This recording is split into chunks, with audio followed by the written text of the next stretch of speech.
Meus queridos e amados irmãos da TV Caminho Livre, que a graça e a paz do Senhor Jesus estejam com todos vocês. Estamos nós para mais um vídeo. Nos últimos dois vídeos eu tenho refletido sobre 1 João, capítulo 5. No meu penúltimo vídeo eu tratei de avaliar e analisar e refletir sobre a primeira parte do versículo 1 do capítulo 5 de 1 João, onde nós tratamos da questão do novo nascimento. Nesse último vídeo que eu gravei, nós falamos sobre o fator determinante que irá produzir a vitória, a sua vitória sobre o mundo. Ou seja, tratamos de deixar bem claro que não é uma religiosidade oca, vazia, superficial, estéril, falsa, fingida, hipócrita, que irá fazer com que você vença o mundo. E sim, a fé que Deus nos concede como dom, como presente, como graça. Essa fé que Jesus chama de nossa, é nossa porque Ele nos deu. Pertence a nós agora, mas não surgiu de nós, não se originou de nós, certo? Explicamos isso. E agora, eu até no vídeo anterior eu tinha dito que nós iríamos ler 1 João do capítulo 5, do versículo 1 até o 12, e acabei não lendo, porque nós nos detivemos aqui em alguns pontos que nós achamos necessários. Então agora eu quero ler do 1 João capítulo 5, do verso 6, e aí sim agora a gente lê até o 12 e depois a gente vai fazendo uma análise acerca daquilo que é importante ser refletido aqui nesse texto, tá? 1 João capítulo 5, versos de 6 a 12. Este é uma referência a Jesus Cristo, que é mencionada aqui no verso anterior, o verso 5, né? Este é aquele que veio por meio de água e sangue, Jesus Cristo. João, quando ele diz isto, ele está afirmando que Jesus veio, ele se encarnou, ele se tornou como um de nós, se tornou um ser humano. É isso que significa esta expressão, veio por meio de água e sangue. Jesus se tornou humano como um de nós, tá? É isso que significa essa expressão. Jesus Cristo, ele não veio somente com água, mas com água e com sangue. E o Espírito é o que dá testemunho, porque o Espírito é a verdade. Agora presta atenção nisso aqui. Esse verso, essa parte final do verso 6. E o Espírito é que dá testemunho. Testemunho do quê? Ou de quem? Ou acerca de quem? Testemunho de Jesus. Quem é o Espírito que dá testemunho? Não é outro senão o Espírito Santo. Ele é que dá testemunho. Gente, nós precisamos entender isso aqui. Nós precisamos entender isso, porque senão nós cairemos no engodo. Presta atenção nisso que eu vou falar. Nós precisamos entender esta afirmação do apóstolo João, dizendo que o Espírito é que dá o testemunho, porque o Espírito é a verdade. Nós precisamos entender isso, porque senão nós vamos cair no engodo da Igreja Adventista, que afirma que o testemunho de Jesus é o espírito de profecia e este se cumpre tão somente, tão exclusivamente na pessoa de Ellen G. White. Nós precisamos entender o que a Bíblia está nos dizendo para que nós não caiamos nesse engodo, porque isso é um engodo, isto é um engano, isto é uma falsidade, isto é um golpe da Igreja Adventista sobre os incautos, quando ela diz que o espírito de profecia se manifestou na pessoa de Ellen White. Isso é uma mentira. Absurda mentira. Por quê? Porque a Bíblia deixa bem claro que o testemunho de Jesus, quem dá? O Espírito é o que dá testemunho. Testemunho de quê? De que Jesus veio através, como diz aqui, por meio de água e sangue. Jesus se tornou um de nós. Jesus é ser humano também. Ele, na qualidade de ser humano, ele é nosso irmão mais velho, como diz Paulo em Romanos. Ele é coerdeiro das bênçãos de Deus juntamente conosco. Então, quem dá testemunho de que Jesus realmente veio? O Cristo, o Messias prometido desde o Velho Testamento. Quem é que dá esse testemunho de que ele veio? Ele já veio. E esse testemunho é verdadeiro.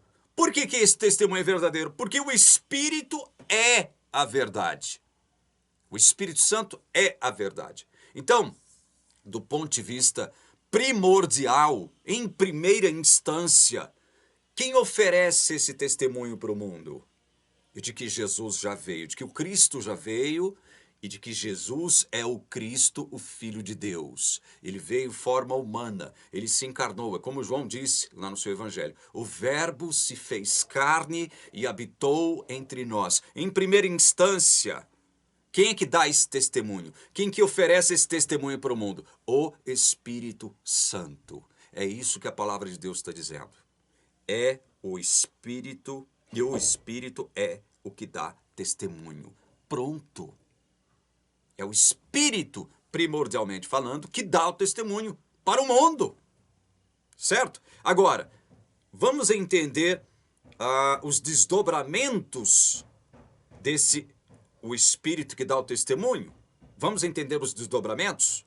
Para que vocês não digam que eu estou forçando uma interpretação aqui da Bíblia que ela não nos permite fazer. Então vamos lá, vamos continuar. E o Espírito é o que dá testemunho, porque o Espírito é verdade. Verso 7. Na minha Bíblia, na Nova Almeida Atualizada, está aqui, Nova Almeida Atualizada, esse verso 7, que é muito, ele é um versículo passível de muita controvérsia, né? Há muita discussão sobre o verso 7, porque nas Bíblias tradicionais, parte do que está aqui no verso 7, ele não se encontra nos manuscritos considerados originais. Ele não se encontra, o verso 7, certo? Eu poderia até citar, deixa eu ver se eu pego a minha outra Bíblia aqui, porque eu estou fazendo a leitura na Nova Almeida Atualizada. Nós vamos fazer a leitura desse verso 7 para que você entenda por que esse verso 7 ele é motivo de tanta controvérsia, especialmente por conta dos defensores daquela ideia, daquela tese de que o Espírito Santo não é uma pessoa, é uma energia, é uma força, né, impessoal. Eles gostam de pegar esse texto aqui para dizer, olha, esse texto aqui no original não existe, portanto os trinitarianos estão errados em forçar a barra em cima desse texto. Deixa eu ver se nessa Bíblia tem. Tem. Olha aqui. Nas Bíblias mais tradicionais, e agora aqui eu tenho uma Bíblia de Genebra na versão Almeida e atualizada, segunda edição, diz assim, pois há 3 que dão testemunho. Aí entre colchetes, sempre que aparecer colchetes na Bíblia, entenda isso como aquilo que está inserido dentro dos colchetes não se encontra nos originais. Foi um acréscimo dos copistas, tá? Então, entenda sempre assim, sempre que aparece um colchete, né, aqui na palavra de Deus, o que aparece entre os colchetes é porque não se encontrava nos originais. Então, vamos lá. Pois há 3 que dão testemunho. Até aqui tudo bem. Aí vem, entre colchetes, no céu, o Pai, a Palavra e o Espírito Santo. E estes 3 são um. E 3 são os que testificam na terra. Fecha colchetes. Então o colchete começa no verso 7 e termina no início do verso 8. O que está entre colchetes não se encontra nos originais, certo? No céu, pois há 3 que dão testemunho, até aqui está tudo bem. No céu, o Pai, a Palavra e o Espírito Santo. E estes três são um. E três são os que testificam na terra. Isso aqui não se encontra nos originais, certo?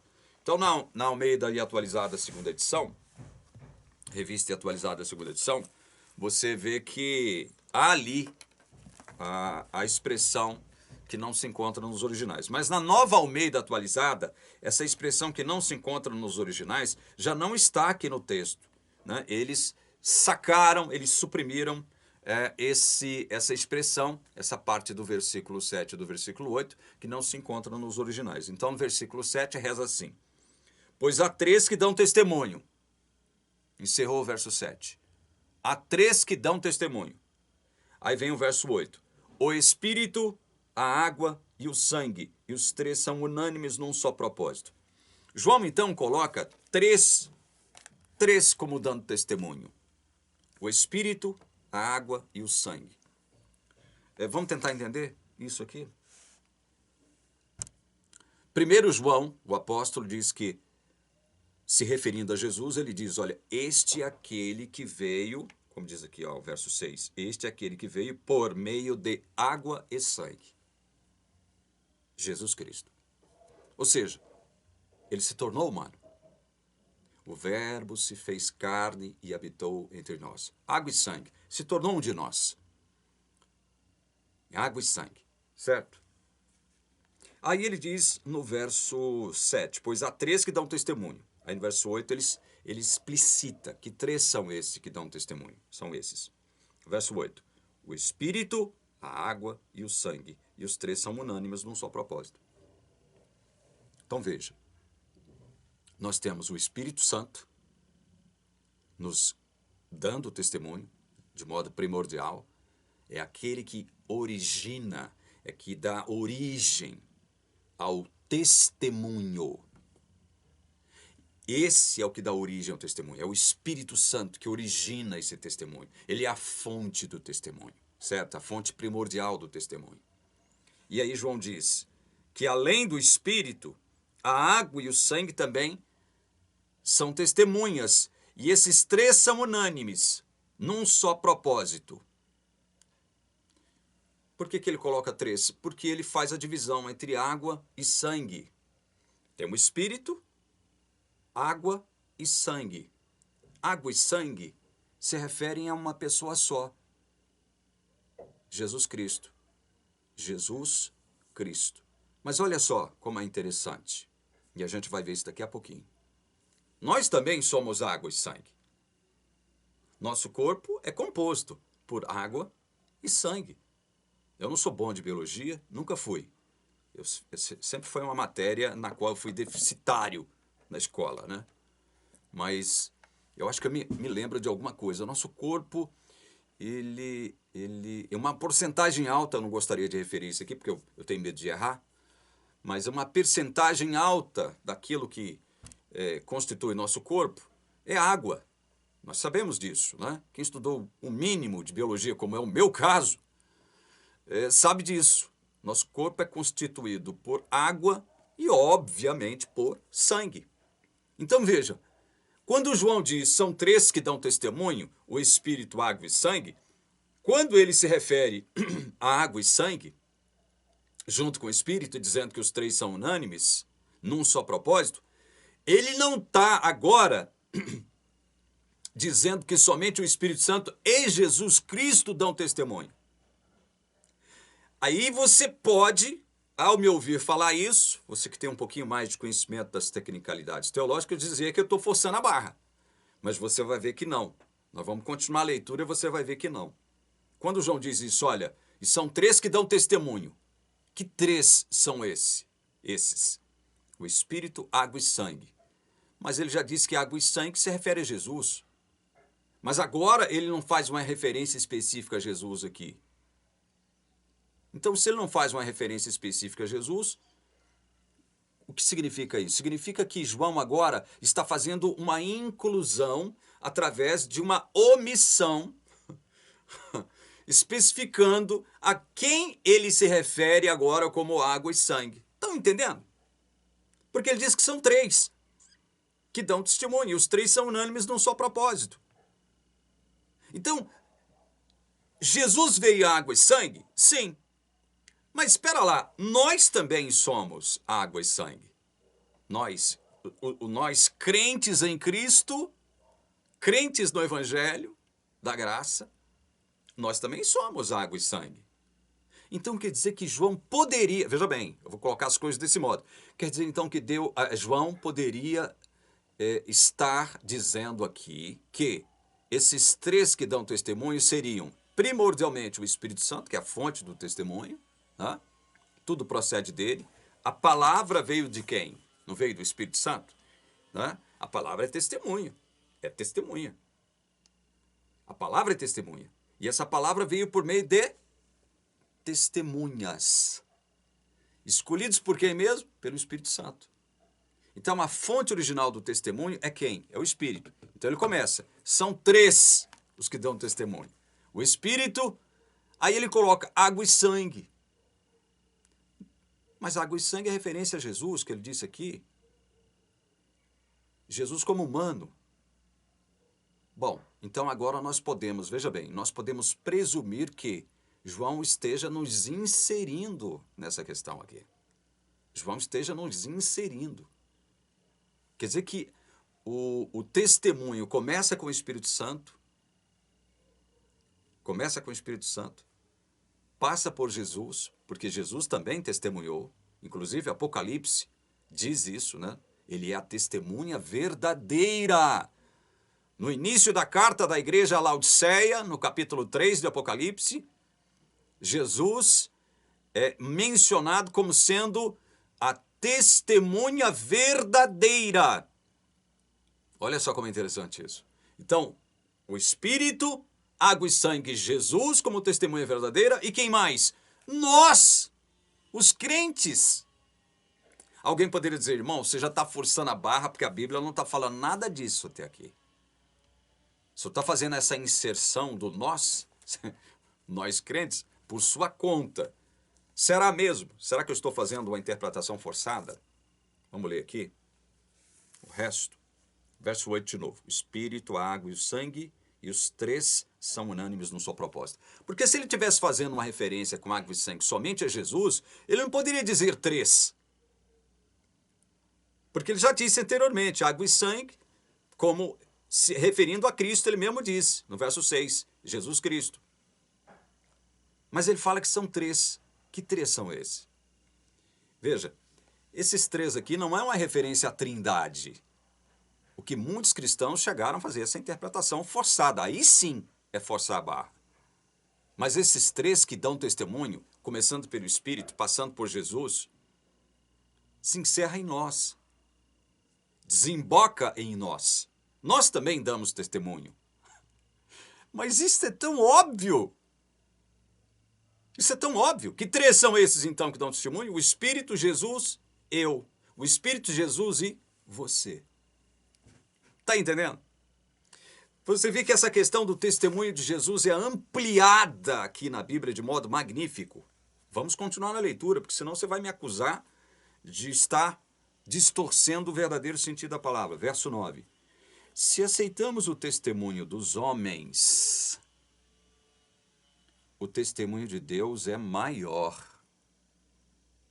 Agora ele coloca as coisas num âmbito bem humano, né? Bem mundano, bem secular, porque ele faz agora uma aplicação em relação a todas as coisas da nossa vida. Olha, se nós aceitamos testemunho, né, em relação a vários assuntos de diversas ordens e naturezas, se nós aceitamos o testemunho dos homens, o testemunho de Deus é maior. O testemunho de Deus se manifesta em três. O Espírito Santo, em Jesus como água e sangue, e em nós também como água e sangue.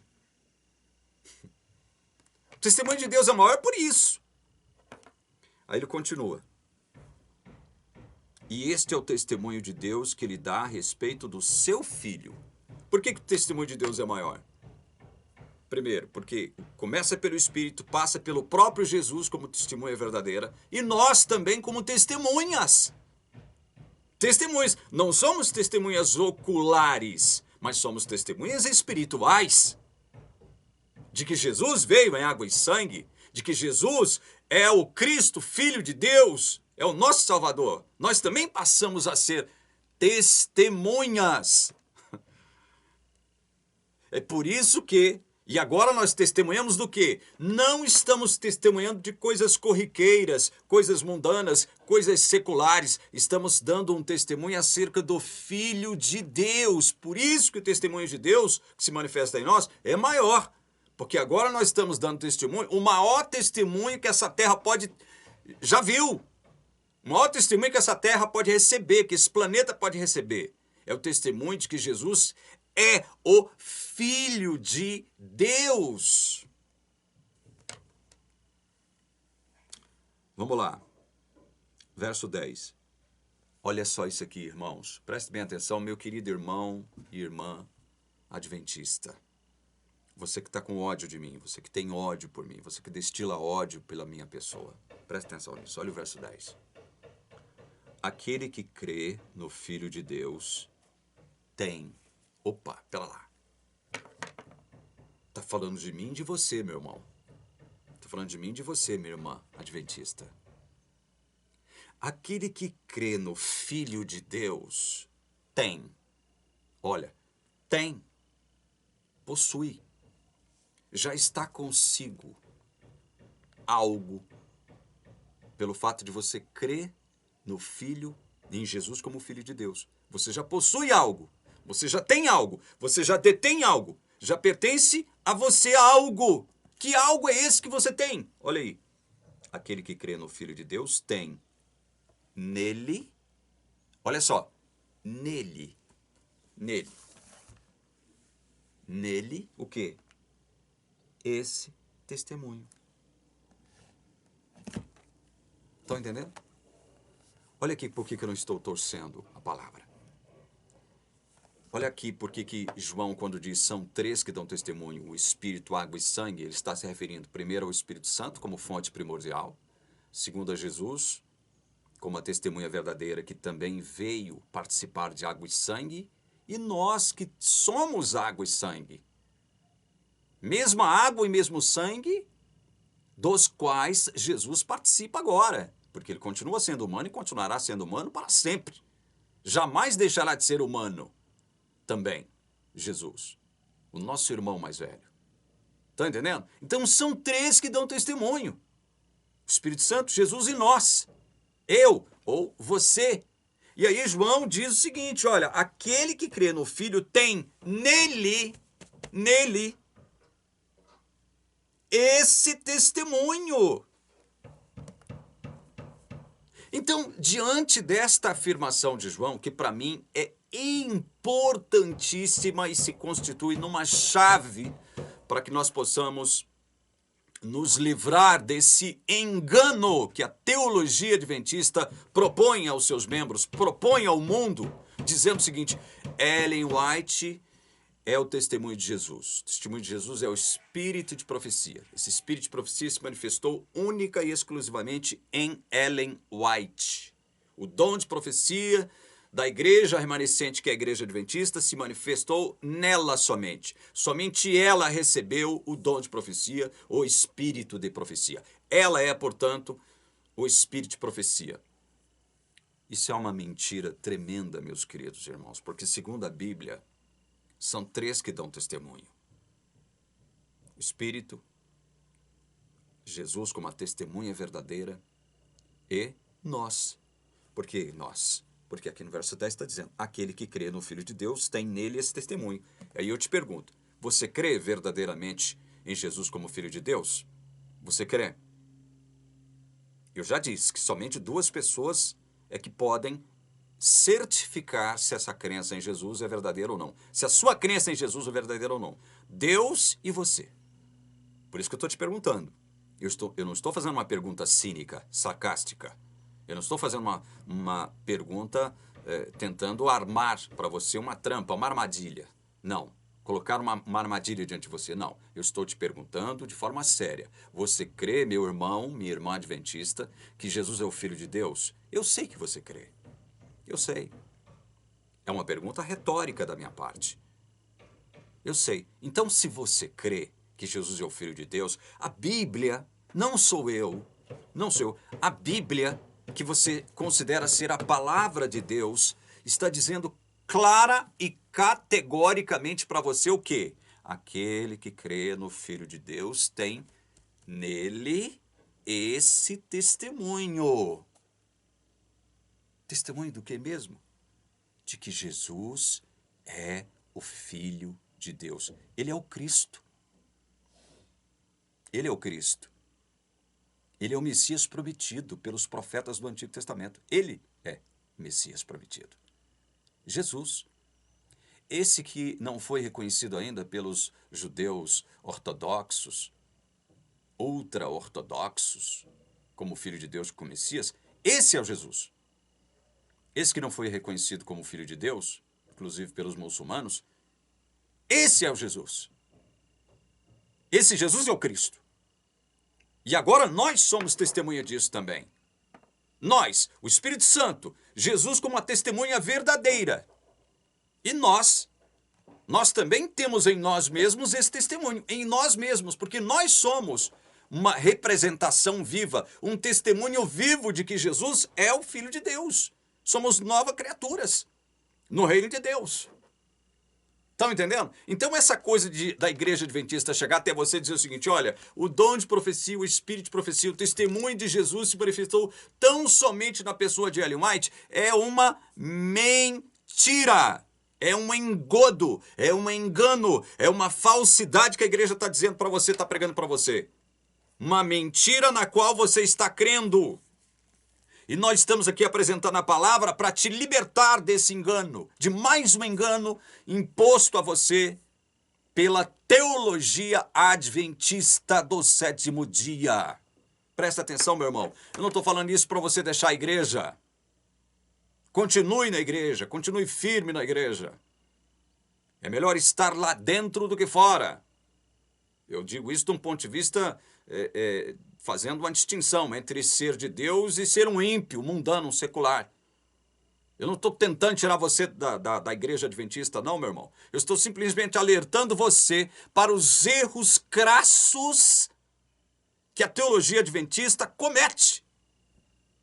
Esses erros que ela impõe sobre você. Esses erros que ela obriga você a aceitar. Quando você vai fazer o voto batismal, você tem que declarar de forma pública para todo mundo que está te assistindo que você crê que o dom de profecia se manifestou única e exclusivamente, essas palavras não são citadas, obviamente, na pessoa de Ellen White. Você crê que Ellen White recebeu a manifestação do dom de profecia, né, como sendo parte integrante das características da igreja remanescente, a igreja dos últimos dias? Você crê? Você tem que dizer um sim, um sonoro sim, porque senão você vai ser considerado como um adventista de segunda classe. Eu acho que você nem será batizado se você responder não a uma dessas perguntas que te fazem ou que te fizerem na hora que você for se batizar. É óbvio que eles fazem essa pergunta diante do público depois de tê-las feito, né, no particular para você, para saber se realmente você está pronto e preparado para ser batizado, porque eles não querem cometer uma gafe de levar alguém para a igreja, né, e correr o risco de alguém dizer não em relação a alguma dessas perguntas, que devem ser respondidas afirmativamente, porque senão você não está pronto para ser batizado. Entende? Vamos continuar na leitura. Aquele que crê no Filho de Deus tem nele esse testemunho. Aquele que não dá crédito a Deus faz de Deus um mentiroso, porque não crê no testemunho que Deus dá a respeito do seu Filho. Deus dá esse testemunho através de 3. Esses 3 são unânimes, num só propósito. Que propósito? É testemunhar de Jesus. Qual o propósito? Testemunhar de Jesus. Esse é o nosso maior propósito aqui, sabia? Testemunhar de Jesus. Testemunhar que Jesus é o Cristo, o Filho de Deus, nosso Salvador. Esse é o nosso propósito maior. Testemunhar. Esse é o nosso maior propósito. Então, quando nós não damos crédito a esse testemunho, não damos crédito, nós estamos dizendo, em outras palavras, como o apóstolo João diz aqui, estamos dizendo, em outras palavras, que Deus, o Senhor é um Deus mentiroso. Jesus não é o Filho de Deus, coisa nenhuma. O Senhor é mentiroso. O Senhor está mentindo para nós, Deus. Em outras palavras, é isso que João diz que você vai afirmar por negar o testemunho que Deus dá acerca de seu Filho. E ele dá através de quem? Do Espírito, da água e do sangue. Jesus como a testemunha verdadeira, que se tornou carne, um de nós, e nós mesmos. Porque João diz no verso 10, aquele que crê no Filho de Deus tem nele esse testemunho. Nele. Está em mim esse testemunho. Eu já possuo. Eu sou um testemunho vivo. Eu sou uma testemunha viva de Jesus. Eu tenho esse testemunho em mim mesmo. Certo?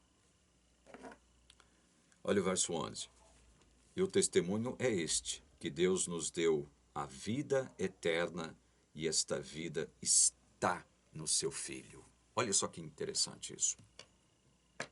Quando eu disse no meu último vídeo que o Evangelho não é complicado, eu reafirmo isto para vocês com muita tranquilidade no meu coração, embora já tenha alguns aí na seção de comentários me criticando por ter dito o que eu disse no meu último vídeo, dizendo que eu não prego o Evangelho verdadeiro, me convidando a pregar o verdadeiro Evangelho. Qual é o verdadeiro Evangelho, irmãozinho? Com todo respeito, você que está me objetando. Qual é o verdadeiro Evangelho? Em qual Evangelho você crê? Porque eu estou mostrando para você na Bíblia o verdadeiro Evangelho, irmãozinho. E você teima em dizer que o Evangelho que eu estou mostrando não é o verdadeiro Evangelho. Portanto, o Evangelho no qual você crê não pode ser o mesmo Evangelho bíblico, irmão. O seu Evangelho, irmão, no qual você crê, que você pensa ser o verdadeiro, é o Evangelho, entre muitas aspas, da Igreja Adventista, que é um falso Evangelho, irmão. É um outro Evangelho, que não é Evangelho, muito menos verdadeiro. É um arremedo de evangelho, esse pregado pela Igreja Adventista, irmãozinho. É um espectro de evangelho, esse pregado pela Igreja Adventista, irmãozinho. Ô irmãozinho, eu estou chamando o senhor de irmão. Em respeito a você, eu não te conheço. Estou te chamando de irmão. Esse outro evangelho que você diz que é verdadeiro, é o falso, irmão. Porque não é o evangelho que está de conformidade com a palavra de Deus. O Evangelho Adventista não é o mesmo Evangelho da Bíblia. Não é. Eu estou dizendo isso para você deixar a Igreja Adventista, porque tem muitos fazendo isso aí. Não, meu irmão, quer permanecer dentro da Igreja Adventista? Permaneça, mas permaneça sabendo. Permaneça sabendo que a igreja não prega o verdadeiro Evangelho da graça. Fica aí dentro, mas consciente de que a igreja não conhece o verdadeiro evangelho. Se conhece, ela se nega a passar esse verdadeiro evangelho, o conhecimento desse verdadeiro evangelho para sua membresia. É óbvio que eu estou falando aqui, é só uma forçação de barra nesse aspecto para você. A igreja não conhece. A igreja não conhece. O próprio Desmond Ford, coitado, escreveu isso num livro. A igreja nunca soube o que é evangelho da graça. Nunca conheceu. Não sabe o que é. Se não sabe o que é o verdadeiro evangelho, como é que ela vai propor isso para a sua membresia? Não tem como. Não tem como eu dar aquilo que eu não possuo, aquilo que eu não tenho. Tá entendendo? Então agora, olha só. O evangelho é descomplicado, meu irmão. Olha aqui. E o testemunho é este que Deus nos deu, a vida eterna, e esta vida está no seu Filho. Esta vida eterna está no Filho de Deus, acerca do qual agora nós também testemunhamos. Nós somos testemunhas vivas desse Filho de Deus. Nós somos. Veja, nós temos a posse aqui agora em nossas mãos, está aqui, ó. Nós temos a posse das profecias. Nós temos a posse. Nós estamos de posse do dom de profecia. Está aqui. A profecia está aqui. Ela está aqui. E nós agora somos testemunhas de que essa profecia acerca do Filho de Deus é verdadeira. Nos foi concedida pelo Espírito Santo. Jesus, quando testemunhou aqui na terra acerca de Deus, acerca da salvação de Deus e acerca de si mesmo, ele estava falando a verdade. Nós somos testemunhas disso. Nós temos esse testemunho em nós. Vocês estão entendendo? Essa testemunha, esse dom de testemunhar, ele não foi dado única e exclusivamente a uma única pessoa. Como afirma a Igreja Adventista. Não. O testemunho de Jesus é o espírito da profecia. Ela profetizou porque ela recebeu o dom de profecia dentro da igreja remanescente. Então, o espírito de profecia se cumpre nela. O espírito de profecia se cumpriu na boca de cada um desses que escreveram aqui, por exemplo, o Novo Testamento, que é o testamento que dá testemunho de Jesus.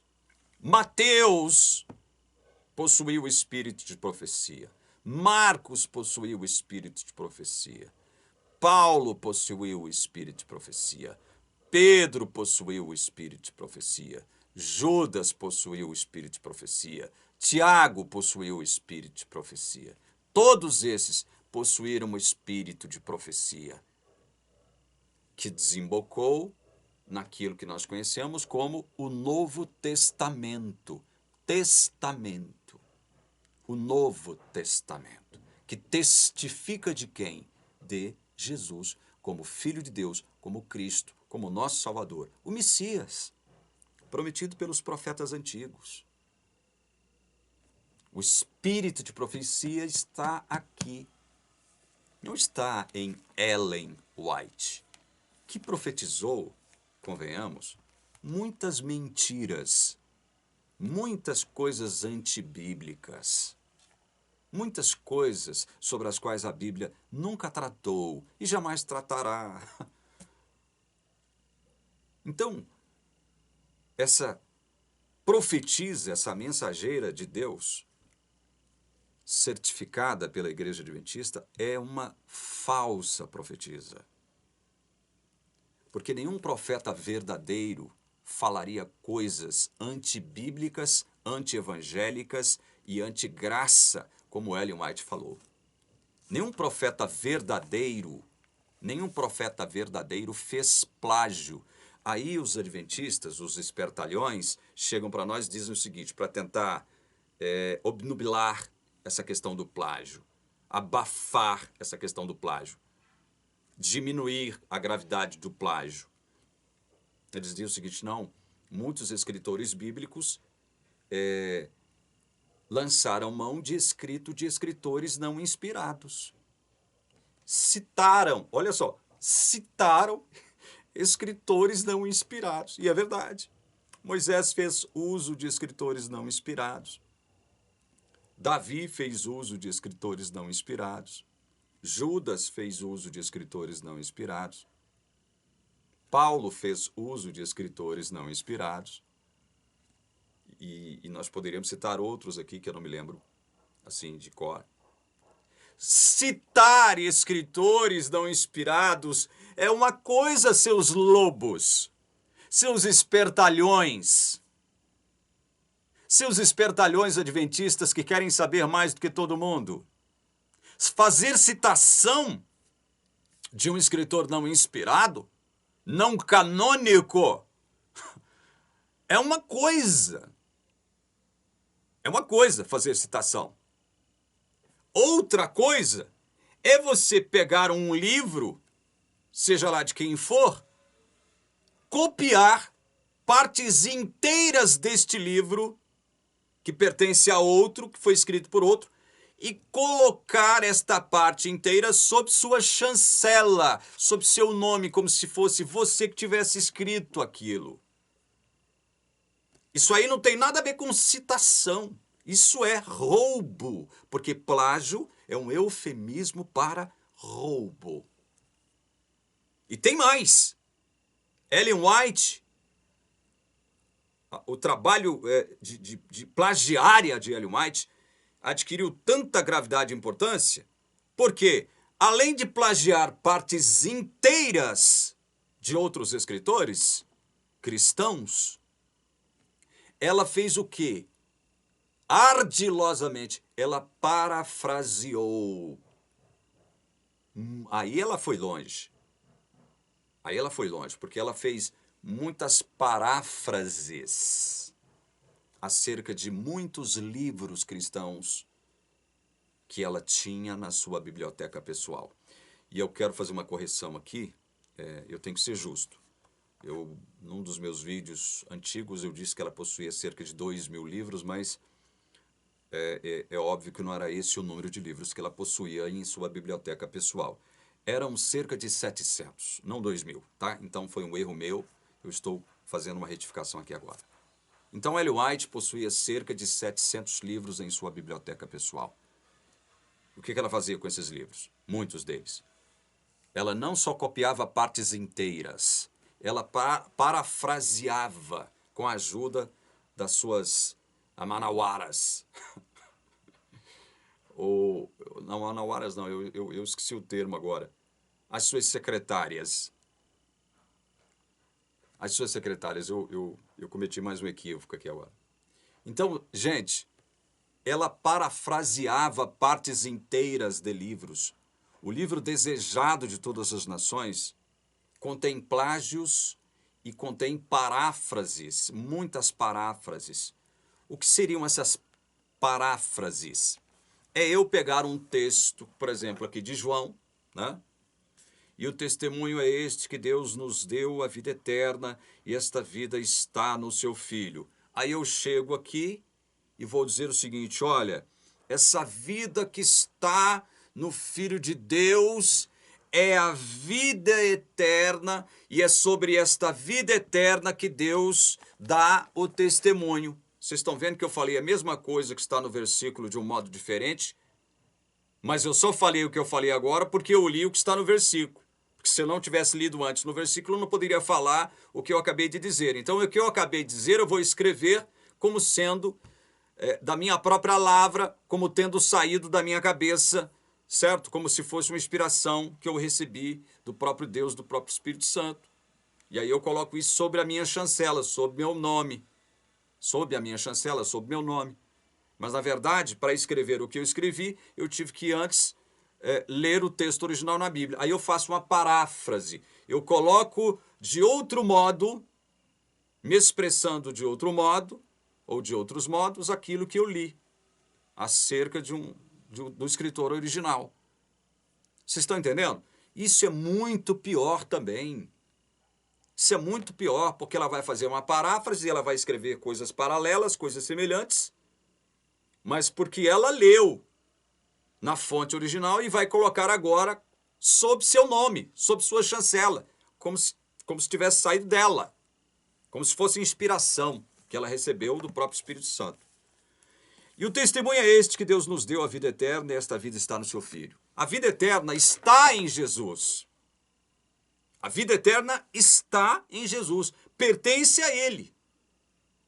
Agora, olha só, verso 12.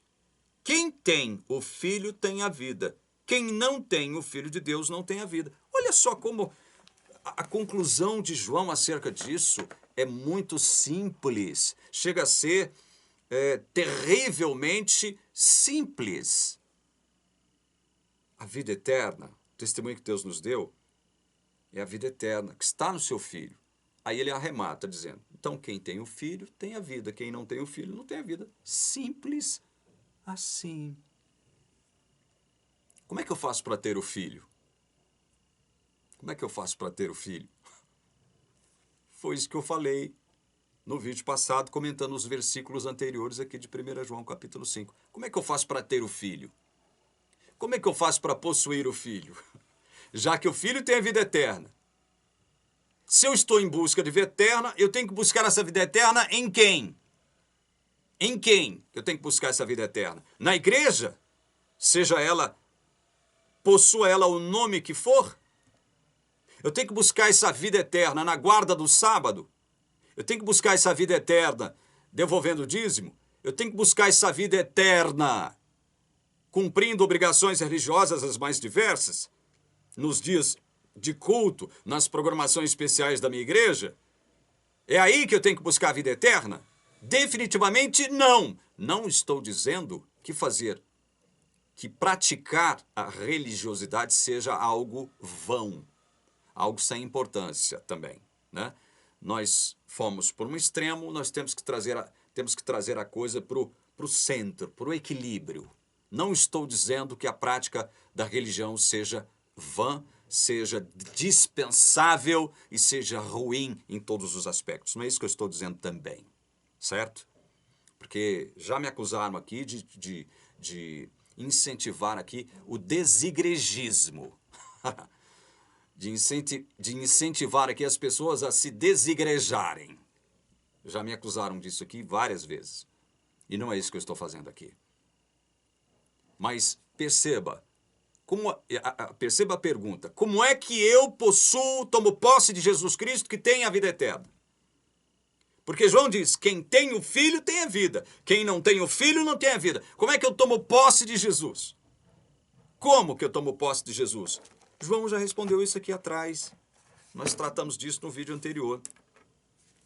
Porque todo o que é nascido, verso 4, todo o que é nascido de Deus vence o mundo, e esta é a vitória que vence o mundo, a nossa fé. Quem é o que vence o mundo, senão aquele que crê que Jesus é o Filho de Deus? Quem é aquele que vence o mundo, senão aquele que crê que Jesus é o Filho de Deus? Como é que eu possuo Jesus, então? Como é que eu possuo Jesus?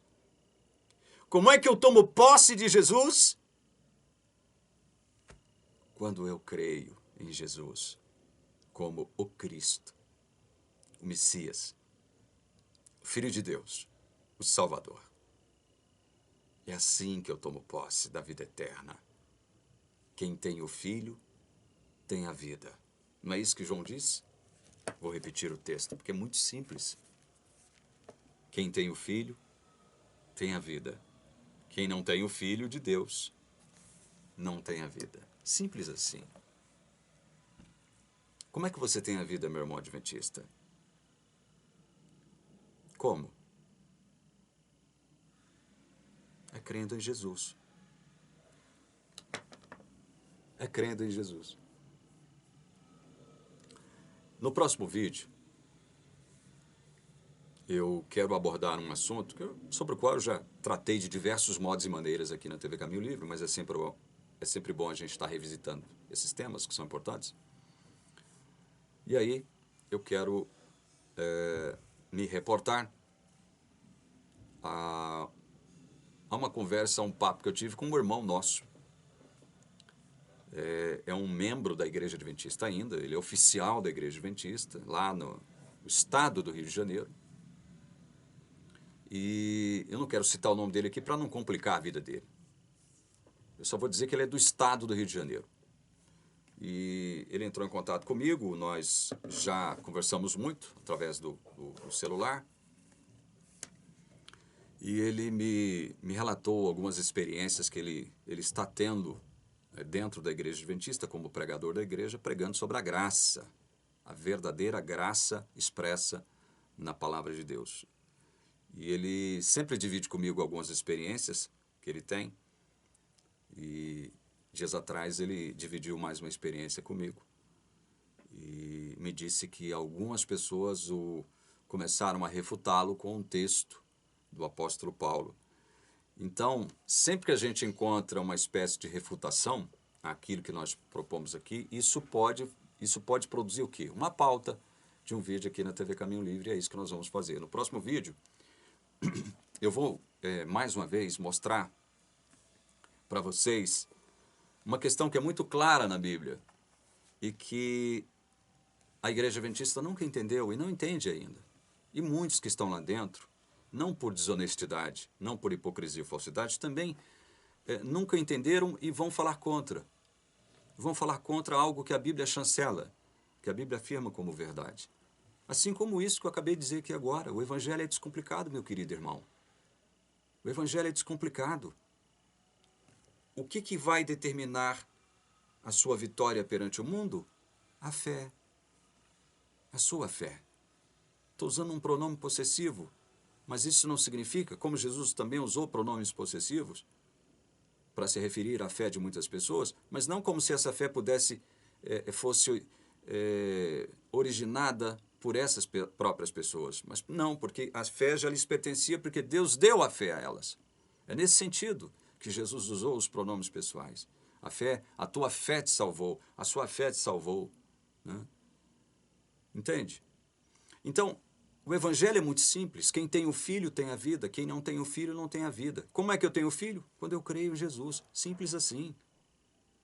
Aí vem o Adventista, especialmente os ignorantes, e diz o seguinte: então quer dizer, como eu já vi aquele pastor que agora entregou as credenciais recentemente, aquele pregador bem famoso da igreja, que tinha um programa chamado Arena, não sei o quê, Arena, alguma coisa relacionada à Arena, na Rede Novo Tempo, ele que entregou as credenciais de pastor recentemente, eu vi ele um dia falando o seguinte: então quer dizer que é só crer em Jesus? Então é muito fácil. Meu Deus do céu! Ele quer complicar o Evangelho, que a Bíblia descomplicou, ele quer dificultar. Ele sempre quis dificultar o entendimento do Evangelho. Por isso que eu nunca criei naquele pastor, nem enquanto adventista, nem quando eu estava na igreja adventista, eu nunca engoli esse pastor. Nunca, esse cara nunca me enganou. E eu já disse isso para vários irmãos. Não vou citar o nome dele por uma questão de respeito, mas você já sabe, muitos que estão me assistindo agora já sabem a quem eu estou me referindo. Então quer dizer que é só crer em Jesus? Ele comentando Atos 16:30, né? Quando Paulo diz lá pro carcereiro: crê em Jesus, tu e tua casa se salvarão, né? Aí ele comentando esse versículo diz: olha, mas espera lá, não é só crer, porque senão seria muito fácil. Ai, Jesus amado, misericórdia, Senhor. Aquilo que a Bíblia quer descomplicar, a teologia adventista quer complicar, ela quer dificultar.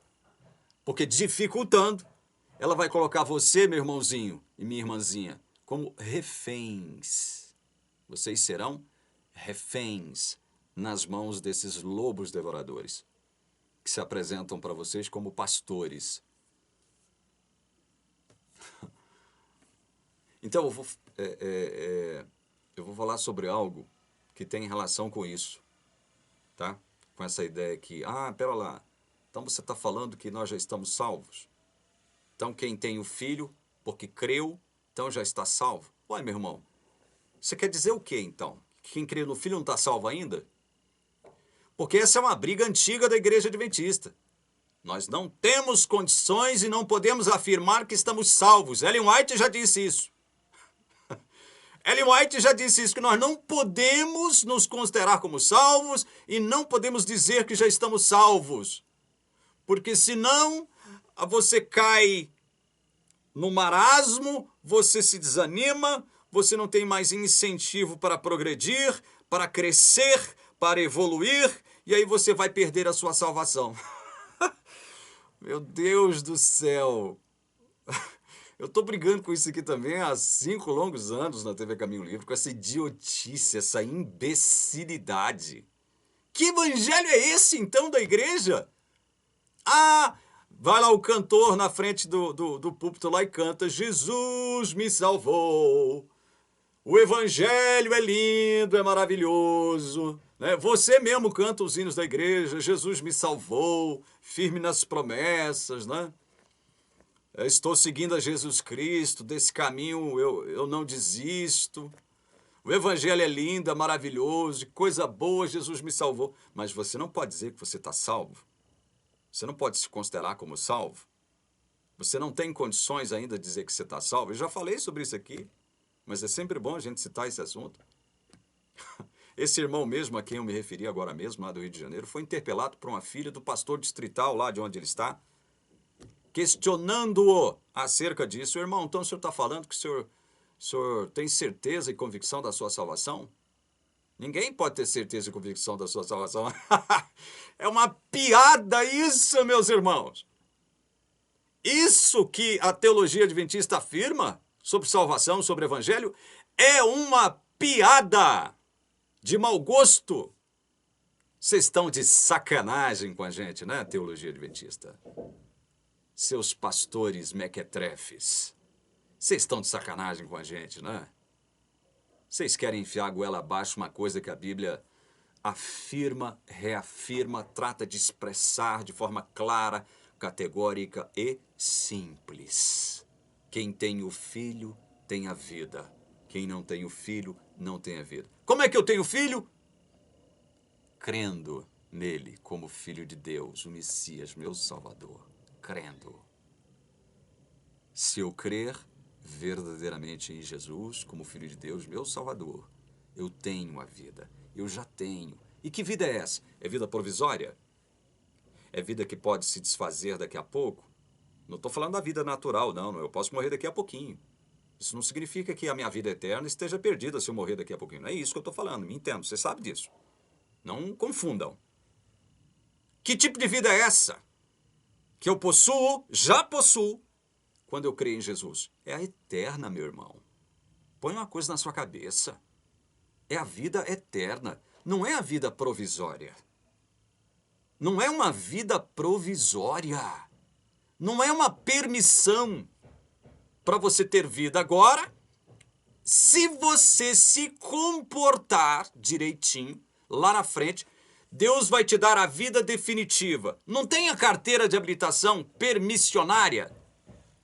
Aquele que está tirando carteira de motorista, de habilitação agora, ele nunca tirou, ele está tirando agora pela primeira vez. O que ele recebe hoje? Uma permissão para dirigir, para pilotar a sua moto durante 1 ano. E ele não pode cometer nenhuma infração ao longo desse ano. O que ele tem não é ainda uma carteira de habilitação definitiva. O que ele tem é uma permissão. Se ele se comportar ao longo de 1 ano, depois de 1 ano, ele receberá a habilitação definitiva. Aí vem a Igreja Adventista e coloca a vida eterna nesses mesmos termos. Eu estou me utilizando de uma alegoria, de uma ilustração tão chula, tão barata, mas é para você entender, meu querido irmão e minha querida irmã. Aonde foi que você chegou com essa crença estúpida, idiota, imbecil, anti-evangélica, anti-graça, de que nós não podemos ter a certeza e a convicção da nossa salvação? Então quer dizer que a vida eterna que a Igreja Adventista diz que Jesus te deu, ela é provisória? Se você se comportar direitinho, quando seu nome passar pelo famigerado juiz investigativo, aí ou você perde essa permissão de vida eterna, ou você vai receber a vida eterna definitiva. É assim? É isso? É isso que a sua igreja diz, meu irmão e minha irmã. É isso que a sua igreja diz, que a teologia da sua igreja afirma. Isto é um absurdo teológico, isto é uma aberração, isto é uma heresia. Isto sim é coisa do diabo, porque a Bíblia afirma: quem tem o Filho tem a vida, quem não tem o Filho não tem a vida. E como é que eu tenho, como é que eu possuo o Filho? É quando eu creio nele como Filho de Deus. É quando eu creio. E quando eu creio, eu também sou uma testemunha de Jesus. Não é só Ellen White que possui o testemunho de Jesus.